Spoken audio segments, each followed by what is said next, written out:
새 정부 여러 가지 역할들이 있습니다.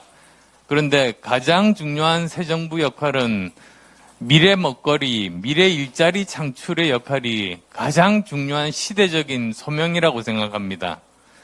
제가 흔히 드는 비유지만 박정희 대통령께서 경제개발 5개년 계획으로 중화공업, 철강, 선박 등으로 우리가 1980년대, 1990년대 20년간 먹고 살았습니다. 김대중 대통령께서 초고속 인터넷망, 벤처 붐을 일으켜서 우리가 2000년, 2010년, 20년간 먹고 살았습니다. 이제야말로 또다시 새로운 20년간의 먹거리를 만들어야 되는 절체절명의 순간입니다. 국가의 운명이 달려 있습니다.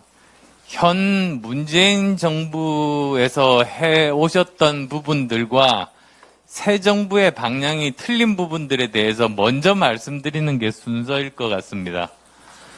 우선 문재인 정부는 정부 위주죠. 그리고 또 소득 주도 성장 위주죠. 그런데 저도 그렇고 새 정부도 그렇고 일자리를 만들고 경제를 시키는 것은 민간에서 하는 것이다. 저희들은 그런 철학으로 접근합니다. 그리고 시장이 그 역할을 하는 것이다. 그렇게 생각합니다. 그것이 아마 지금 현재 문재인 정부와 저희들의 가장 근본적인 철학의 차이라는 점 말씀드립니다. 두 번째로는 경제가 제대로 회복하기 위해서는 세 가지가 필요합니다. 자율, 공정, 사회적 안전망, 그 세 가지가 필요합니다.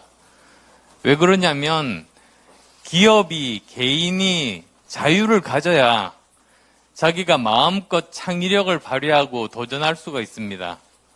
그런데 지금 현재 대한민국에서 벌어지고 있는 일은 관치 경제라든지 여러 가지 규제 때문에 기업이나 개인의 경제적인 자유를 빼앗는 그런 상황입니다. 그러다 보니까 우리나라가 이제는 점점 더 잠재 성장률이 떨어져서 0% 가까이로 접근하는 이런 불행한 일들이 생기는 거죠. 그래서 새 정부에서는 어떻게 해서든 그 기업에게 자유를 준다. 그게 이제 첫 번째 원칙입니다. 그 다음 또 두 번째로 원칙은 시장이 공정해야 됩니다. 경쟁할 때 뭐 덩치가 크다고 해서 돈이 많다고 해서 대기업이라고 해서 무조건 승리하는 것이 아니라 실력만 있다면 중소기업도 벤처기업도 대기업을 무찌르고 그 중견기업으로 커나갈 수 있고 또 중견기업이 대기업으로 커나갈 수 있는 것이 건강한 생태계입니다.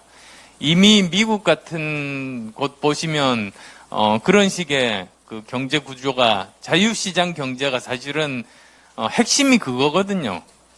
세 번째로는 사회적인 안전망입니다. 뭐 저 같은 경우는 겁도 없이 뛰어들어서 벤처 창업을 했습니다만 보통 사람 약간 속된 표현 쓸게요. 보통 사람 간으로는 창업하기 힘듭니다.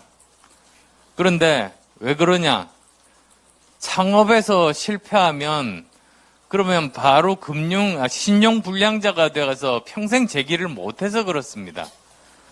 그런데 만약에 한번 실패하더라도 과정에서 도덕적인 문제가 전혀 없고 성실함이 증명이 되면 다시 기회를 주면 그러면 아마 간이 작은 사람들도 보통 사람들도 도전할 수 있게 될 겁니다.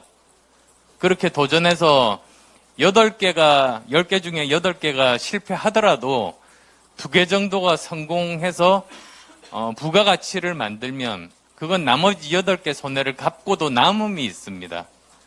그게 진정한 자유시장 경제 그리고 또 발전하는 혁신하는 그런 경제 구조의 모습이거든요. 문정부에서는 보면 관치 경제 거기에다가 여기 제가 사실은 신자유주의라고 썼습니다만 공정한 시장 구조를 만드는데 실패했습니다.